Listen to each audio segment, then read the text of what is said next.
3 дена по трагедијата во Кочани, полицијата влезе во зградата на општината, при што беа одземени досиеа поврзани со дискотеката Пулс, во која загинаа 59 лица, а 196 беа повредени. Но на пресконференција министерот Панче Тошковски рече дека меѓу осомничените засега не е градоначалникот Љупчо Папазов. Тој не ја исклучи можноста истрагата да се прошири по обезбедувањето на докази. Дека за да обезбедиме целосно, независна и ефикасна истрага, донесов одлука за разрешување на раководни лица во локалната полиција во ОВР Кочани и СВР Штип и нивно заменување со полиски службеници кои не се од овие места, односно се од Скопје. Ваквата одлука не прејудицира никаква вина, туку е чекор кој треба да гарантира дека процесот ќе се одвива без притисоци, сомнежи или влијание. Дали и колкава е одговорноста на градоначалникот ќе утврди обвинителството. Градоначалникот во својата оставка напиша дека стои на располагање за се. Не бега, тука е. Стои на располагање. Денеска, колку што јас знам, стражните органи ќе влезат и во општината и ќе ги проверат сите документи. Ако вие сега пледирате дека тоа е ВМРО, па ние го штитиме, не. Се лажете. Никого нема да штитиме.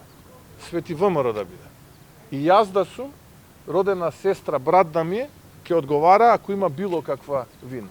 И затоа јас реков и во текот на вчерашниот ден, кривична одговорност ќе има за сите.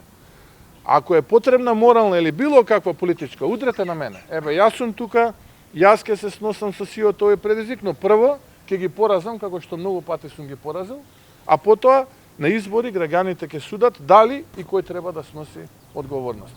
Уапсени се 18 лица во СВР Штип и СВР Скопје, 14 од нив се во притвор од 48 часа. Според МВР, една жена е осомничена за 2 кривични дела, тешки дела против општата безбедност и предизвикување општа опасност во врска со член 353В, бидејќи е потписник на основниот проект, како еден од документите за доделување лиценца за клуб Кабаре. Министерот Тошковски рече дека без да ја проверат фактичката состојба потпишале паушални документи.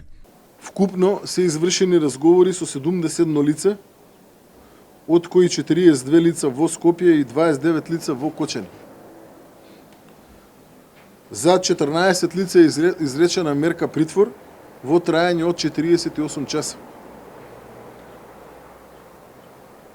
11 лица има одредена мерка притвор во врска со постојање на основи за сомнение за сторено кривично дело 292, тешки дела против општата сигурност во врска со член 288, предизвикување на општа опасност, додека на 3 лица има одреден притвор во трајање од 48 часа по член 353В несовесно работење.